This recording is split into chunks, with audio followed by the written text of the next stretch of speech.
Olá, aluno! Bem-vindo à nossa última aula do curso de Alfabetização e Letramento. Iniciaremos nossa aula falando sobre como dominar regularidades ortográficas. Uma vez compreendida a natureza alfabética do sistema, ou seja, quando o aluno demonstrar ter compreendido que as unidades menores da fala são representadas por letras, o processo de alfabetização precisa se orientar pela abordagem sistemática das relações entre grafemas e fonemas, no sentido do domínio da ortografia do português. Por isso, é particularmente recomendável que, neste momento do ensino da escrita, a sistematização em sala de aula se oriente pelo critério da progressão, indo do mais simples para o mais complexo. Essa representação sucinta serve apenas para que o professor tenha uma ideia do quanto é importante um aprofundamento nesse tema, para que possa conduzir adequadamente o seu trabalho. Deve-se ressaltar que, para se lidar com essas regularidades nos anos iniciais da alfabetização, não é necessário envolver os alunos na memorização de conceitos gramaticais, como substantivo, verbo, sufixo ou terminação. É perfeitamente possível e proveitoso trabalhar com esses casos recorrendo aos conhecimentos linguísticos intuitivos dos alunos e lidando com muitos exemplos e com formulações simplificadas. O trabalho pedagógico atento, explícito e sistemático é fundamental na orientação do aprendizado e pode tornar efetivo o domínio das regularidades ortográficas até o terceiro ano da educação fundamental. As maiores dificuldades para o aprendiz dominar o sistema ortográfico do português se devem ao fato de haver, por um lado, fonemas que, mesmo como contextos idênticos, podem ser representados por diferentes grafemas e, por outro lado, casos em que o mesmo grafema também em contexto idêntico pode corresponder a diferentes fonemas. Esses casos são difíceis pela impossibilidade de se formular uma regra geral, já que não há como buscar apoio nem na posição nem no contexto. O caso mais difícil do primeiro tipo, um fonema, vários grafemas, é o do fonema S, antes da vogal, que tem o maior número de possibilidades de representação escrita na língua portuguesa. O professor ou professora pode contribuir apontando estes casos, dirigindo para eles a atenção e a memória dos alunos. É possível promover jogos ortográficos como palavras cruzadas, desafios, charadas, caça-palavras, com palavras cuja grafia precisa ser memorizada.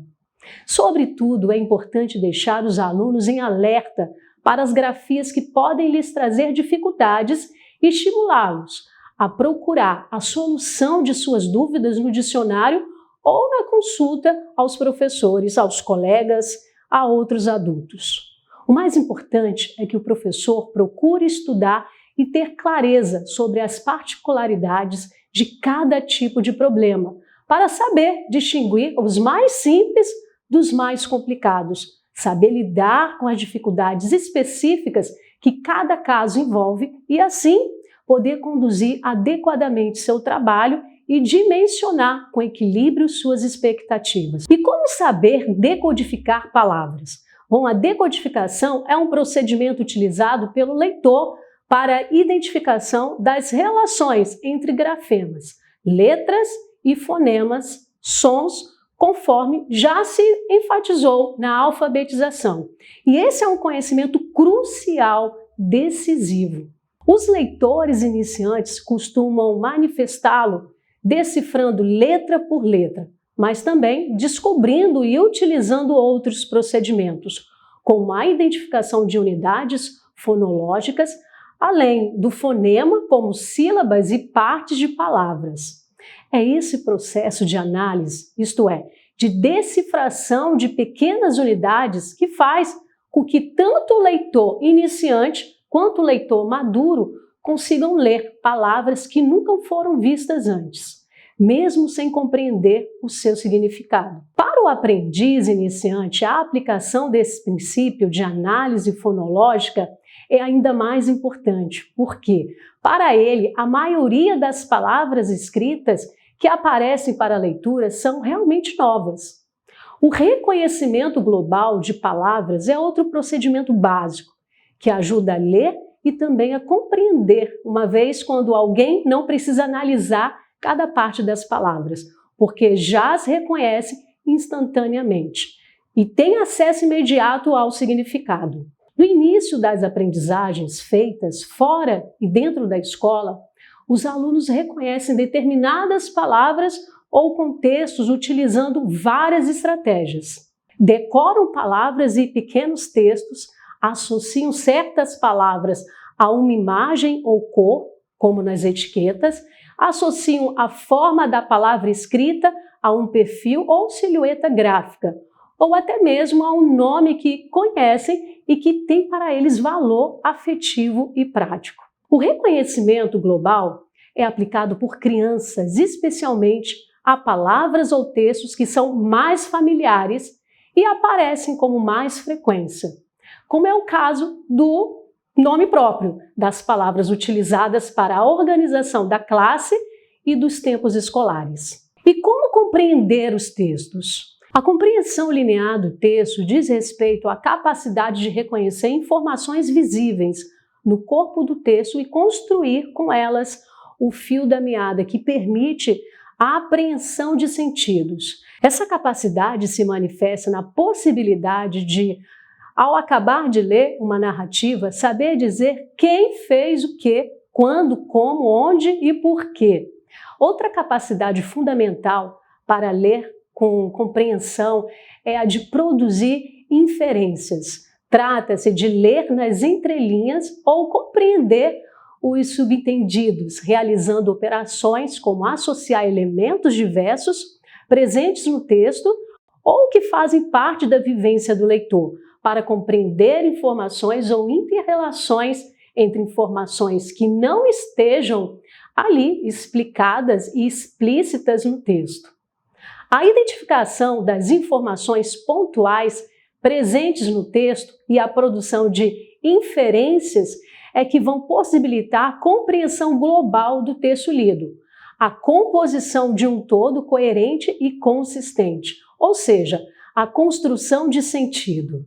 Como a capacidade de compreensão não vem automaticamente nem plenamente desenvolvida, precisa ser exercitada e ampliada em diversas atividades com os alunos durante toda a trajetória escolar, não apenas nos iniciais da educação fundamental. E sobre a produção de textos escritos, trata especialmente das capacidades necessárias ao domínio da escrita, considerando desde as primeiras formas de registros alfabético e ortográfico até a produção autônoma de textos. A produção escrita é concebida aqui como ação deliberada da criança como vistas a realizar determinado objetivo, num determinado contexto. A escrita na escola, assim como nas práticas sociais fora dela, deve servir a algum objetivo, ter alguma função e dirigir-se a algum leitor. A compreensão e valorização das funções sociais da escrita é uma aprendizagem ligada aos planos conceitual, procedimental e atitudinal, que pode ter início desde os primeiros momentos da chegada da criança à escola e deve continuar até o final de sua formação estudantil. Muitas crianças chegarão à escola sem saber não só como se escreve, mas também por que e para que se escreve. Em nossa sociedade, escrever-se para registrar e preservar informações e conhecimentos, para documentar compromissos, para divulgar conhecimentos e informações, para partilhar sentimentos e emoções, vivências, para organizar rotinas coletivas e particulares. Essas funções da escrita se realizam por meio de diferentes formas ou diversos gêneros textuais, que circulam em diferentes grupos e ambientes sociais, em diferentes suportes ou portadores de textos.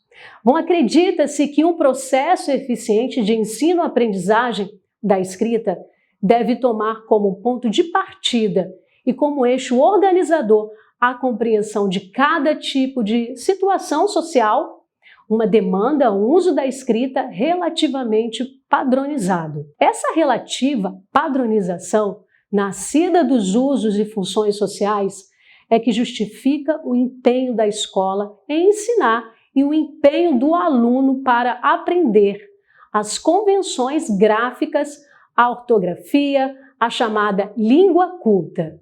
Isso pode ser feito na sala de aula desde os primeiros dias do ensino fundamental. A chamada coerência textual diz respeito à organização dos conteúdos do texto, de modo que ele pareça que seus leitores, lógico, bem encadeado e sem contradições. Essa é uma capacidade importante a ser desenvolvida na escola, desde os anos iniciais da alfabetização, pois o próprio convívio social proporciona às crianças boas instituições sobre como organizar as ideias para produzir textos orais que os ouvintes consideram coerentes. No entanto, a organização e o cadeamento dos textos da conversa cotidiana são diferentes do que se espera no caso de textos escritos, principalmente se tiverem circulação pública. Por isso é necessário trabalhar explícita e sistematicamente essa questão em sala de aula. Chegamos ao final de nossa aula e é importante ler toda a apostila para melhor fixação do conteúdo. Lembre-se também de fazer as atividades propostas e ler o material complementar. Parabéns por chegar até aqui, bons estudos e um ótimo curso!